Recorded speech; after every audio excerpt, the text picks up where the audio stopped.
아멘. 제 목소리가 조금 이상해졌죠? 목감기가 와가지고 제가 설교하다가 물을 거의 잘 안 먹는데 혹시 설교하다가 물을 먹더라도 양해를 해주시면 좋겠습니다. 약을 먹었더니 자꾸 입이 말라가지고요. 제가 이런 글을 하나 읽었어요. 이제 미국에 오래전에 있었던 이야기로 전해 내려오는 이야기인데요. 그 미국의 한 작은 마을에서 빵집을 운영하는 분이 있었는데 그 마을에 이제 가난한 그런 아이들이 있다는 것을 알게 되어지고 이 빵집 주인이 공짜로 이 아이들에게 빵을 나눠주게 되었다는 겁니다. 한 20명 정도의 아이들이 있는 것을 알고는 정해진 전 오후 늦은 시간에 이 아이들을 위한 빵을 만들어서 이렇게 이제 가게 앞에 바구니를 들고 나가면 아이들이 이제 몰려와서 빵을 하나씩 집어가는 겁니다. 그래서 매일 그렇게 빵을 나눠주는 가운데 한 가지 특이한 점을 발견하게 되어졌는데 대부분의 아이들이 이렇게 바구니를 들고 있으면 그냥 와 몰려들어가지고 서로 제일 큰 빵을 집어가려고 하는데 유독 그렇게 몰려드는 아이들 틈바구니 속에서 뒤에 한 걸음 뒤에 이렇게 서 있다가 맨 나중에 남아있는 가장 작은 빵을 가져가는 한 어린아이 소녀를 보게 된 겁니다. 그래서 그 마음이 참 귀하다 그런 생각이 들어서 이 빵집 주인이 하루는 역시 똑같이 빵을 다 만들어 가지고 이게 이제 나눠주게 되어지는데 아니나 다를까 아이들이 몰려들어서 서로 큰 빵을 다 완전 집어가게 되어지고 이제 작은 빵 하나가 남았는데 거기서 한 발짝 뒤에서 기다리고 있던 이 소녀가 마지막 빵을 집어들고는 늘 그랬듯이 감사합니다, 고맙습니다, 그렇게 저를 꾸벅하고 그리고서는 전 집으로 갔다는 거예요. 그런데 이제 그 빵을 들고 온 이 아이가 집에서 이제 먹으려고 엄마가 이제 병들어 누워 있으니까 엄마와 함께 나누어 먹으려고 빵을 쪼갰는데 거기에서 정말 반짝이는 금화가 나오게 된 겁니다. 그러니까 누워있던 어머니도 깜짝 놀라고 이 어린 소녀도 깜짝 놀란 거예요. 아마 이 빵집 아저씨가 빵을 만들다가 실수로 이게 떨어져서 이게 빵 안에 들어갔나 보다 하고는 어머니가 아이에게 이야기하기를 이걸 빨리 그 빵집 아저씨에게 갖다 드리려무나. 그리고 이 아이가 이제 그거를 들고 빵집의 한아름에 달려온 겁니다. 그래서 제 빵 속에 이 금화가 들어 있었는데 아마도 빵을 만드시다가 이렇게 금화가 그냥 섞여 들어간 것 같다고 이렇게 돌려드리게 되니까 이 빵집 아저씨가 하는 말이 얘야, 내가 실수로 그 금화가 그 빵 속에 들어간 게 아니라 그 금화는 내가 너를 위해서 주려고 일부러 넣어둔 거야. 너의 그런 착한 마음 그리고 착한 행동 그것에 대한 내가 주는 선물이란다. 그 금화는 내 거야. 이렇게 이제 얘기를 했다는 거죠. 뭐 실제로 있었던 이야기인지 전해 내려오는 이야기인지는 모르겠지만 아마도 자라나는 아이들에게 착한 삶을 살아가도록 교훈하기 위해서 이 이야기가 쓰여지고 만들어지고 전해졌던 것은 아닌가 하는 그런 생각을 해보게 됩니다. 여러분, 착한 마음을 가지고 착한 일을 하면서 삶을 살아가면 반드시 하나님께서 주시는 보상이 있고 복이 있어요. 여러분들은 그게 진짜일까 이런 생각이 들지 모르겠지만 여러분 성경을 보면요, 하나님은 착한 일을 하고 착한 마음을 가지고 있는 사람에게 상을 주시고 복을 주고 계시다는 것을 우리는 알 수 있거든요. 여러분 마태복음 25장을 읽어보면 거기에 이제 유명한 종말 때 새 비유의 말씀이 나오는데 거기에 두 번째가 달란트 비유입니다.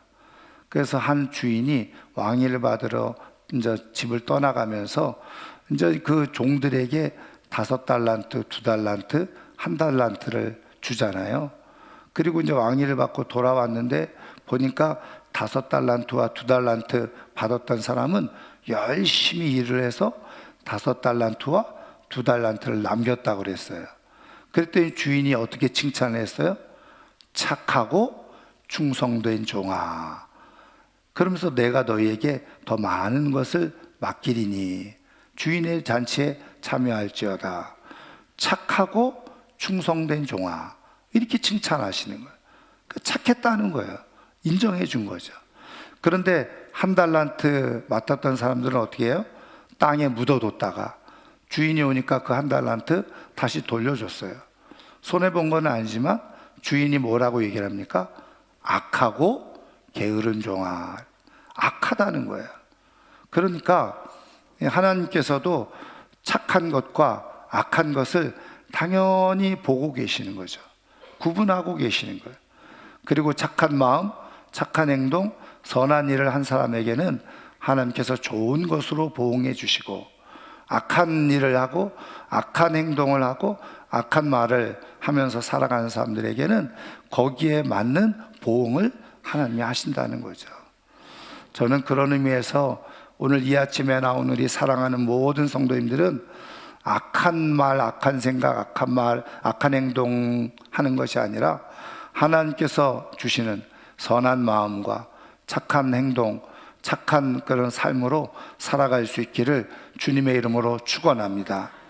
그러면 하나님께서 말씀하시는 이 착한 마음과 착한 행실은 도대체 뭐냐? 여러분 성경을 읽어보면 이런 것이 하나님이 기뻐하시는 착한 삶이다 하는 것들을 우리는 얼마든지 발견할 수 있는데, 오늘 그런 말씀 속에서, 오늘 우리가 읽은 본문 말씀 속에서 하나님이 가장 기뻐하시는 착한 행실이 무엇인가, 그것을 한번 찾아보려고 하는데요. 오늘 우리가 읽은 말씀은 고린도 후서지요. 사도 바울이 고린도 교회 성도들에게 보냈던 두 번째 편지라는 겁니다. 그래서 원래는 우리는 전서, 후서 이렇게 해놨지만 원래는 첫 번째 편지, 두 번째 편지 이렇게 얘기하고 있어요. 근데 이거는 중요한 건 아니지만 신학자들이 이걸 고린도 전서, 후서를 연구하다 보니까 사도 바울이 고린도 교회에 보낸 편지가 2개만 있는 게 아니다. 이 첫 번째와 이 두 번째 사이에 한두 번 정도 더 편지를 보냈을 것이다. 그런 내용들이 성경에 있으니까.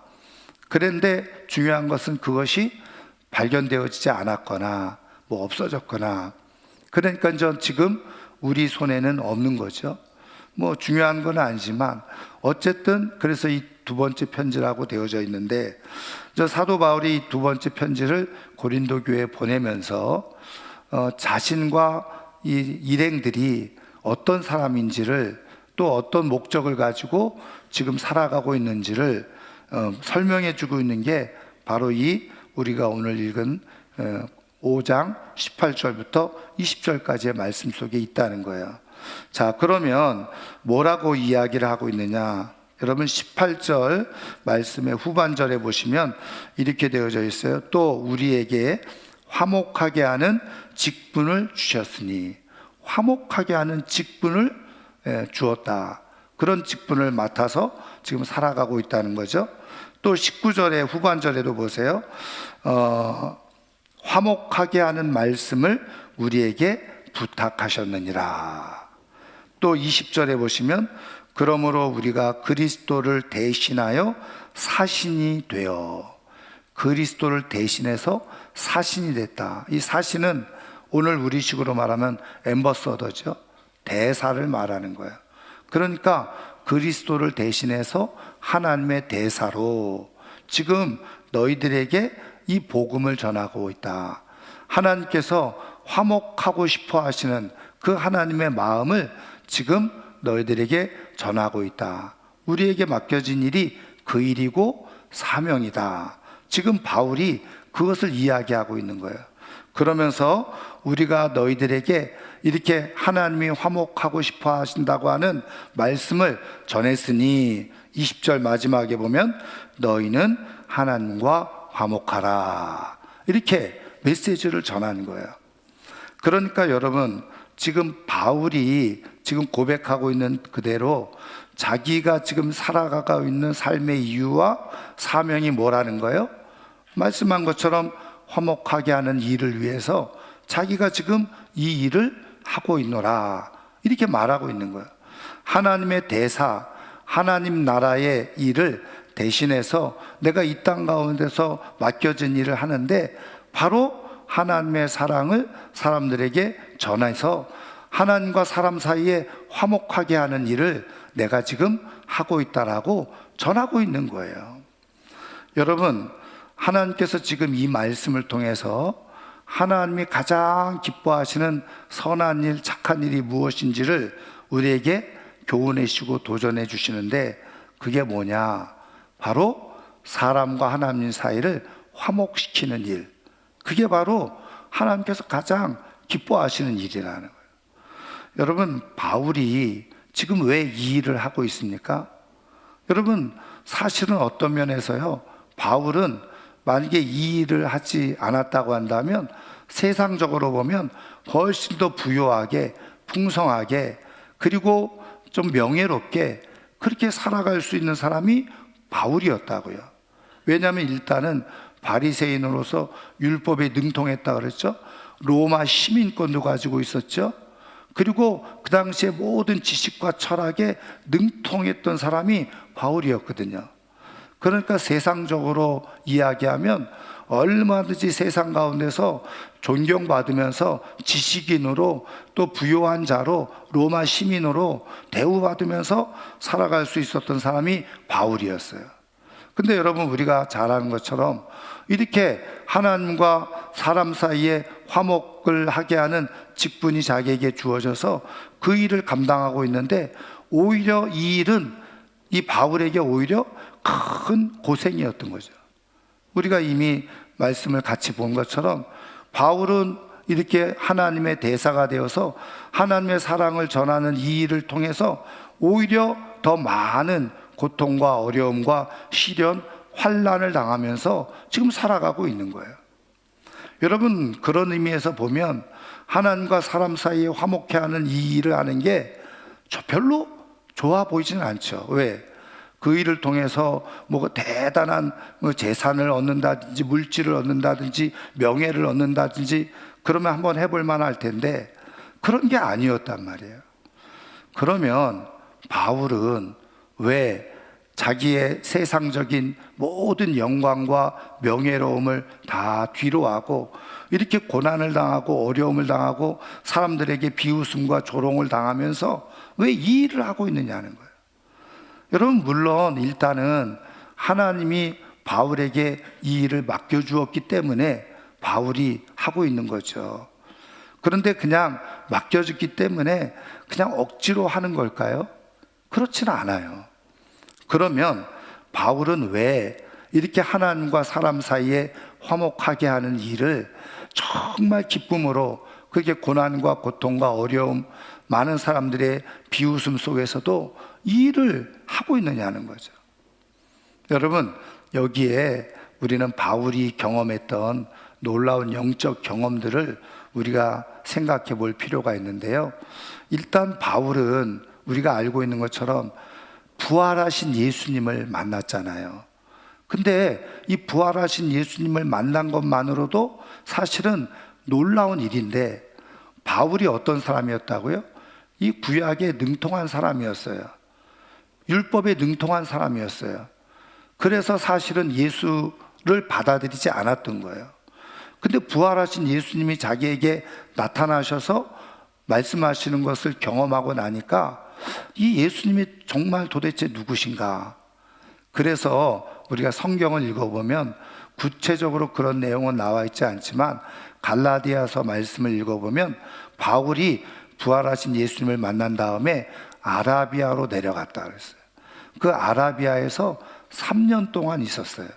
근데 성경은 아라비아에서 3년 동안 있었던 일에 대해서 하나도 언급해주고 있지 않으니까 우리가 자세히 알 길은 없지만 대부분의 모든 학자들이 3년 동안 바울이 뭐 했을까? 그 아라비아 광야로 내려가서 거기서 다시 구약 성경을 보았을 거라는 거예요. 자기가 알고 있던 이 구약 성경, 그런데 부활하신 예수님이 자기에게 나타나셔서 만나주셨는데 그 예수님하고 이 구약 성경이 도대체 어떤 관계인가 연구를 한 거죠. 그리고서 성경을 쭉 연구하다 보니까 깨달은 게 뭐예요? 바로 하나님이 구약 성경 속에서 말씀하셨던 메시아, 구원자가 바로 이 예수님이었구나 하는 것을 바울이 깊이 깨닫게 되어졌다는 거예요. 그리고 거기서 깊이 기도하면서 하나님과의 깊은 영적 교제를 갖게 되어진 거죠. 그래서 여러분, 우리가 고린도 후서를 읽어보면 뒤에 가면 바울이 신비로운 경험을 한 것을 얘기하죠. 3층천을 경험해요. 유대인들이 가지고 있었던 이 하늘의 개념이 3개인데 자기가 3층천, 하나님이 계시는 천국에까지 갔다 온 경험을 하는 놀라운 은혜가 있었던 거죠.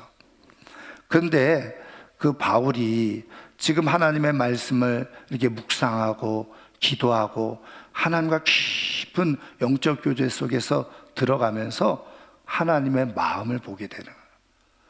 하나님의 생각을 알게 되어지는 거예요.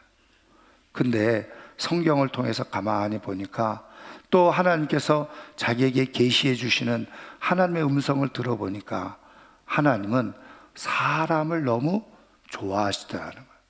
사람을 사랑하고 계시더라는 거죠. 여러분, 바울이 그것을 경험하는 거예요. 그래서 사람들이 하나님을 멀리하고 등지고 외면하는 그런 모습을 하나님이 보시고 너무 안타까워하십니다. 그 하나님의 마음을 바울이 느끼게 되어지고 깨닫게 되어진 거예요. 그러면 하나님의 사랑이 도대체 어떻게 나타나느냐? 여러분, 우리가 성경을 읽어보면요, 하나님의 사랑이 나타나는 다양한 모습들이 있는데 간단하게 여러분들이 잘 아는 성경 구절 몇 가지를 찾아서 먼저 살펴보면 이사야서 43장 4절에 보면 이렇게 말씀해 주고 있어요. 내 눈에 보배롭고 존귀하며 내가 너를 사랑하였은즉. 그러니까 하나님이 보실 때 어떻게 보셨다는 거예요? 보배롭고 존귀하게. 그럼 왜 그렇게 보신 거예요? 여러분, 성경을 읽어보면 창세기에 하나님께서 사람을 만드셨잖아요. 그런데 마지막 날 사람을 만드시고는 보시기에 심히 좋았다. 다른 걸 만드셨을 때는 보시기에 좋았다. 근데 사람을 만드시고는 심히 좋았다. 이건 강조해 주는 거예요. 너무너무 기쁘고 행복했다는 거예요. 근데 왜 하나님은 사람을 만들어 놓으시고 이렇게 심히 보기에 좋았다 이렇게 말씀하시는 거예요? 이유는 한 가지예요. 모든 피조물, 하나님이 만드신 피조물 중에 유일하게 사람만이 하나님의 형상을 닮아서 지으셨기 때문에. 물론 그런 우리의 지금의 외모가 아니라 하나님의 성품, 그 인격적인 성품을 가지고 하나님은 우리를 지으셨다는 거예요. 그러니까 하나님이 사람을 보시면은 어떻게 해요? 하나님의 형상대로 지으셨기 때문에 보면 좋으시고 행복한 거예요. 그것을 고백한 것이 이사야가 보배롭고 존귀하게, 그래서 사랑하신다는 거예요. 여러분, 우리가 이렇게 교회 학교에서 유치부나 아동부 발표하잖아요. 근데 여러분, 다 보는 게 아니에요. 다 자기 새끼만 보고 있어요. 그렇죠. 자기 손주만 보고 있어요. 다른 애들은 보지도 않아. 왜 그래요? 내 새끼니까. 그게 눈에 들어오는 거예요. 신기하고 놀라운 거는요, 애들이 아무리 많아도 내 새끼는 찾아. 왜요? 내 모양을 닮아서 그렇게 나왔으니까 그게 뭐 내 의지와 상관없이 그 되는 거예요. 예, 그 핏줄이 땡긴다고 그러잖아요. 여러분, 저도요, 제가 예전에 우리 장로님들이나 우리 권사님들이 나이 드신 분들이 손주 보면 막 이 카톡 프로필에다가 손주 사진 막 도배하고 그러면 아, 왜 저러나 그랬거든요. 근데 제가 손주를 보고 나니까 저도 그렇게 되더라고요. 제가 한 번은 집에 이제 엘리베이터 타려고 딱 기다리면서 잠깐 전 스마트폰을 보고 있었는데 저희 그 사택 4층에 효성교회 다니는 은퇴 장로님, 권사님이 계셔요. 그래서 내가 이렇게 좀 보면서 웃고 있으니까 저를 아니까 목사님 손주 보고 계시네요. 그러니까는 뭘 보는지를 아는 거예요. 왜요? 얼굴에 그냥 늘 웃음기가 있으니까. 여러분 희한하죠? 조금 요즘은 컸다고요 빽빽 소리 지르고 뭐 싫어 안 해. 근데 그런 것도 다 예쁘게 보여. 예. 근데 그게 바로 하나님 아버지의 마음이라는 거예요. 우리가 조금 부족해 보여도, 우리가 때로는 싫어 안 해, 그래도 하나님의 눈에는 보배롭고 존귀하게 보인다. 여러분, 이사야서 49장 16절에는 뭐라고 말씀해 주고 있느냐? 너를 내 손바닥에 새겼다.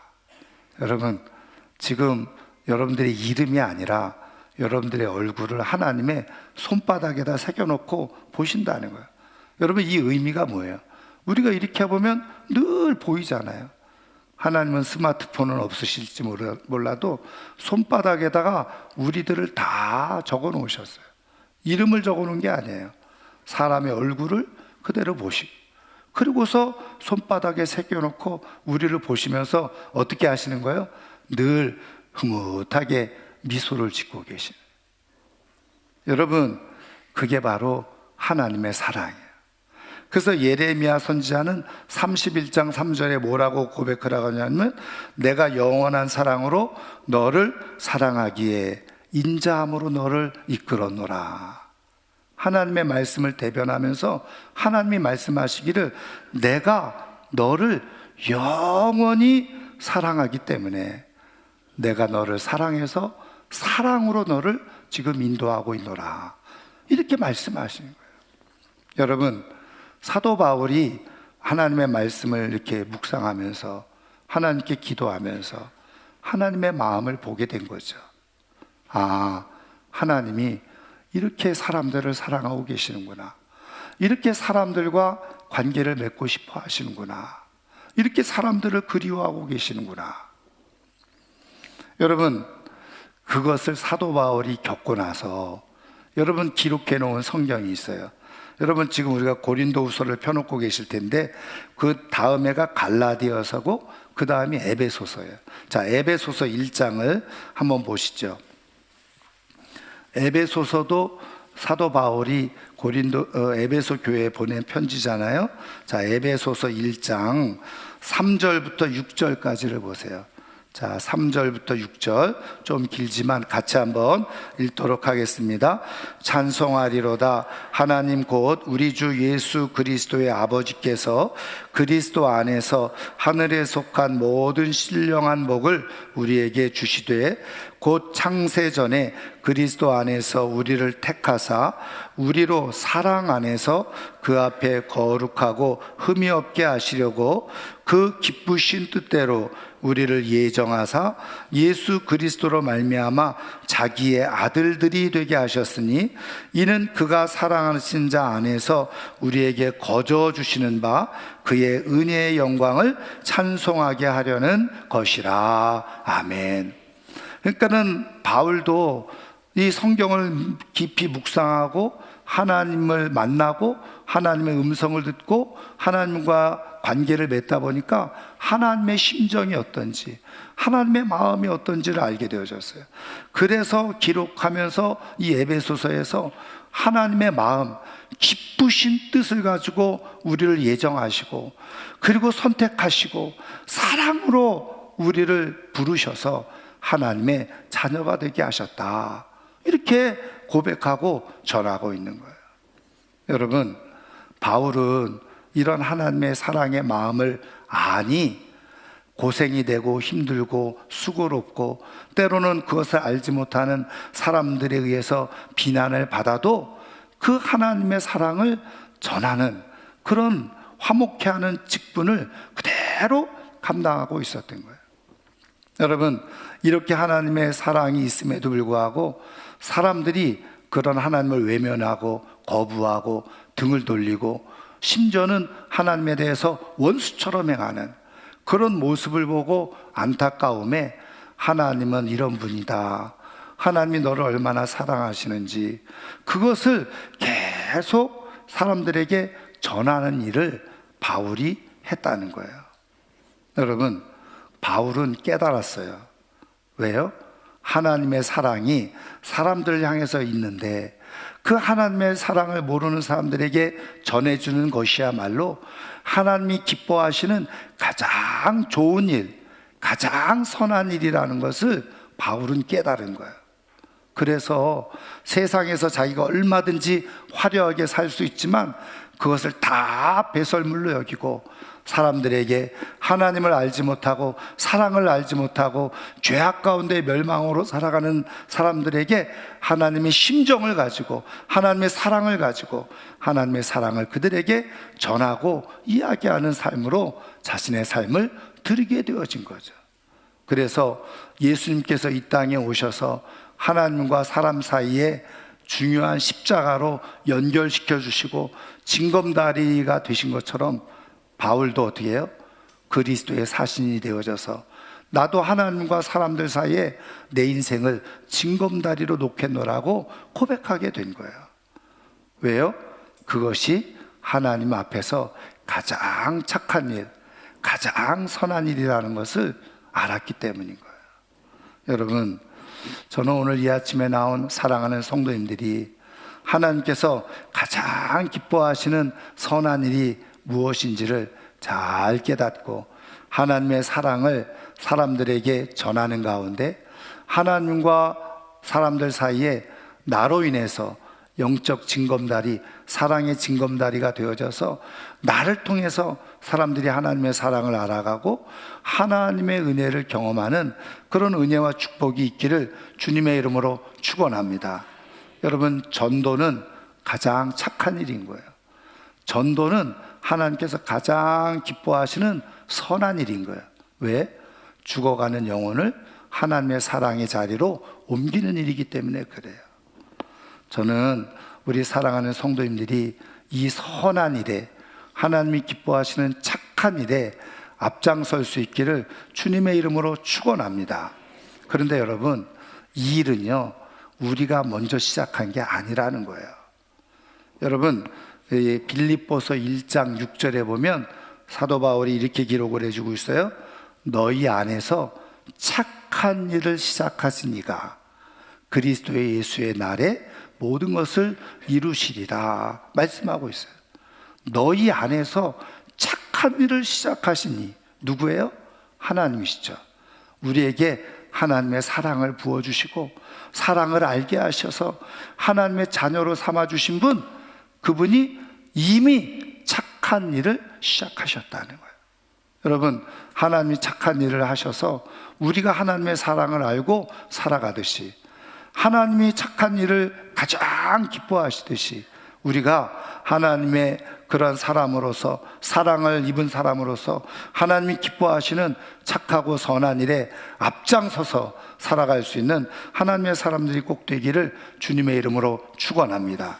우리 안에서 하나님이 착한 일을 시작하셨듯이 우리가 하나님과 사람들 사이에서 영적인 사랑의 징검다리를 잘 놓아서 나를 통해서 또 다른 하나님의 사랑의 역사가 나타나게 되어지고 많은 사람들이 하나님의 사랑을 알고 하나님 사랑 안에서 삶을 살아가는 놀라운 은혜와 축복이 있기를 주의 이름으로 축원합니다. 이제 말씀을 마치려고 하는데요, 너무 오래된 드라마라서 아마 기억하시는 분들 기억하시겠지만 젊은 사람들은 모를 수도 있어요. 예, 이 드라마가 얼마나 센세이션을 일으켰는지 시청률이 그 당시에 60%였다는 거예요. 여러분, 시청률이 60%라는 거는 10명 중에 6명이 봤다는 거예요. 여러분, 요즘처럼 뭐 다시 보기로 해서 보는 게 아니에요. 옛날에는 그런 게 없었잖아요. 그러니까 그것을 시청하는 시간에, 그 방영하는 시간대에 우리나라 국민들의 60%는 그 드라마를 봤다는 거예요. 여러분, 그 국민들 중에 한 사람이 바로 저예요. 여러분, 그 드라마 1999년에 제작되어졌죠. 2000년까지 이렇게 방영이 됐었잖아요. 제가 말하면 알 텐데 허준이라고 하는 드라마입니다. 그러니까 나이 드신 분들은 그래. 예. 그런데 여러분, 제가 이 드라마를 이제 보았는데 지금 벌써 26년, 7년 지났잖아요. 근데 제가 이렇게 말씀을 전하다가 갑자기 이 드라마가 생각이 난 거예요. 여러분, 제가 제 아내, 이거는 전 농담인데, 제가 요즘은 저는 거의 드라마 본 적이 없는데, 그래서 지나가다가 한 번씩 보고 있으면 전 같이 앉아서 보는데 뭔지는 몰라요. 예. 근데 제가 이렇게 텔레비전을 보고 있으면 설교 준비 안 하고 텔레비를 본다 그래요. 그래서 제가 그러죠. 이게 다 설교 준비다. 근데 제가 설교 준비하다가 갑자기 이 드라마가 생각이 탁 난 거예요. 근데 어떤 장면이냐면, 저도 사실은 다른 건 하나도 기억이 안 나는데 요 내용이 딱 기억이 났어요.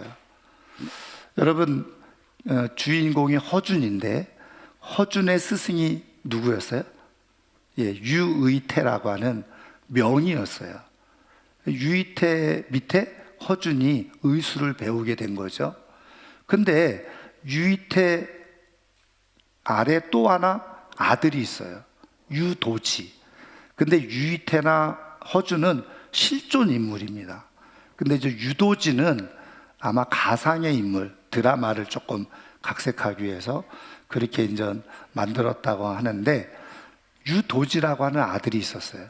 그러니까 이제 유의태라고 하는 명의 밑에 제자로서 허준이 있었고, 또 아들이 아버지의 의술을 또 배우면서 이게 잘 경쟁적으로 누가 더 의술이 뛰어나냐, 그렇게 지내고 있었던 거죠. 형제처럼 지냈어요. 그런데 어느 날 나라에서 이제 방이 딱 붙은 거예요. 그게 뭐냐? 나라에 어의를 선발한다는 그런 내용이에요. 어의가 뭔지 아시죠? 예, 왕궁에서 이 왕 식구들을 돌보는 의사. 그러니까 사실은 그 당시에 의사로서는 최고의 명예적인 자리죠. 그러니까 이제 이 유의태가 두 이제 제자 아들하고 허준을 불러놓고 너희들이 이 시험을 가서 봐라 한 거죠. 그래서 두 사람이 과거 시험을 보러 떠나게 되어져요. 그런데 시험을 보러 떠나는 과정 속에서 어느 마을에서 들어가게 됐는데, 그 마을이 전염병이 창궐한 거예요. 많은 사람들이 시름시름 알아가고 죽어가는 일이 일어나게 된 거죠. 그러니까 두 사람이 자기가 가지고 있는 의술을 가지고 사람들을 돌보기 시작한 거예요. 치료하기 시작한 거예요. 그런데 전염병이다 보니까 이게 한도 끝도 없어요. 그런데 어떻게 해요? 과거 시험 보는 날은 다가오고 시간은 다가오고, 그러니까 유도지하고 허준하고 막 돌보다가 시간이 안 되니까 유도지가 빨리 우리 과거 시험을 보러 가야 된다. 이거 우리가 다 책임질 수 없으니까 빨리 떠나야 된다. 그러니까 허준이 그럼 먼저 가라고, 나는 조금 더 돌보다가 가겠노라고. 그러니까 이제 유도지는 떠났어요. 그리고 허준은 계속 환자들하고 씨름하고 돌보죠. 그러다가 이제 시간이 촉박해서 허준이 이제 떠났지만 이미 과거 시험은 끝나고 만 거예요. 유도지는 거기서 합격을 해서 어의가 돼서 돌아오고, 허준은 갔던 길을 빈손으로 다시 고향으로 돌아오게 된 거죠. 여러분, 여기서 중요한 건 뭐냐? 이 유이태라고 하는 명의가 두 제자죠. 그러면서 이 아들을 어이가 된 것을 축하해요. 근데 이렇게 얘기를 합니다. 그렇지만 나의 진짜 제자는 허준이다. 이렇게 얘기를 해요. 왜요? 의사의 본분은 뭐냐? 죽어가는 환자들을 버려두고 떠나가는 것은 의사의 자질이 아니라는 거예요. 의사의 기본이 안 돼 있다는 거예요. 너는 어이로서 그렇게 살아가고, 그렇지만 내 의술을 다 전수해 줄 진짜 제자는 허준이라는 거예요. 진짜 제자는 허준이라는 거예요. 비록 명예로운 자리, 나중에 물론 허준도 어이가 되지만 명예로운 자리에 들어가지 못했지만 환자를 돌보고자 하는 그 기본적인 의사로서의 마음, 그것이 바로 유이태의 마음에 쏙 들었던 거죠. 여러분, 제가 이 말씀을 왜 드릴까요? 여러분, 우리 하나님의 자녀라고 하잖아요. 하나님의 영을 받았다고 하잖아요. 하나님의 사랑을 받았다고 하잖아요. 그러면 우리 하나님께서 보실 때 누가 진짜 내 자녀냐? 여러분, 주님의 마음을 알고 죽어가는 사람들에게 가서 한마디라도 내가 사랑을 얘기할 수 있고 전하고 그 영혼을 붙들고 씨름하면서 기도할 수 있는 사람이 진짜 하나님의 자녀라는 거예요. 여러분, 저는 오늘 이 아침에 나오는 이 사랑하는 성도님들이 이제 일주일 남았어요. 일주일 동안 새벽 기도 나오고 뭐 꼭 못 나오더라도 기도하면서 하나님의 사랑의 마음을 내게 부어주시고 내가 누군가에게 이 사랑을 전할 수 있는 하나님의 참된 사람, 그래서 사람과 하나님 사이에 징검다리 내게 주신 사명 잘 감당할 수 있는 우리가 되게 해달라고 기도하는 한 주간 되기를 주님의 이름으로 축원합니다. 그래서 하나님 보실 때 네가 정말 내 자녀가 맞구나, 이렇게 인정되어질 수 있는 하나님의 사람들이 꼭 되기를 주의 이름으로 축원합니다. 기도하겠습니다. 오늘 말씀을 생각하면서요, 우리 한번 같이 찬양을 하는데, 여러분, 일명 이게 이제 축복송이거든요. 그래서 이제 먼저 우리 옆에 있는 사람들을 향해서 하나님께서 당신을 통해 메마른 땅에 샘물 나게 하시기를, 이렇게 우리 옆에 있는 사람들을 한번 축복하면서 당신이 그런 사람 되기를 원합니다 하면서 한번 찬양하겠습니다. 하나님께서